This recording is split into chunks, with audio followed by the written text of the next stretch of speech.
আসসালামু আলাইকুম ওয়া রাহমাতুল্লাহি ওয়া বারাকাতুহু। একজন প্রবাসীর উপর নির্ভর করে একটা পরিবার।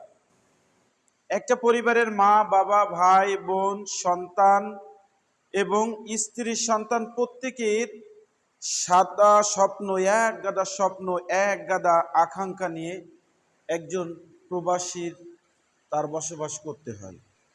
তাদের প্রতিটা মানুষের দায়িত্বশীলতায় সে ন্যস্ত হয়ে পড়ে তার জীবন। একজন প্রবাসীর কোনো আশা ও স্বপ্ন আজ আর বেঁচে নেই। বেঁচে থাকলেও তাতে কোনো প্রাণ নাই, কারণ তাতে প্রাণ থাকবে না। কারণ যদি বেঁচে থাকে, তাতে যদি প্রাণও থাকে, তাহলে সেদিকে ফিরে তাকানোর তার কোনো উপায় নাই।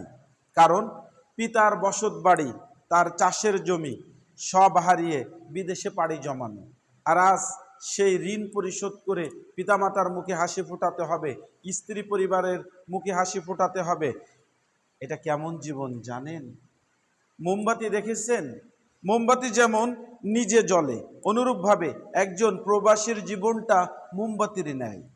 ক্ষুধা, পরিশ্রম আর ত্যাগের মধ্যে জ্বলে জ্বলে নিজেকে নিঃশেষ করে দিয়ে আপন জনের মুখে হাসি ফোটায়। এটাই তাদের জীবন। এজন্য সেলুট সকল প্রবাসীকে।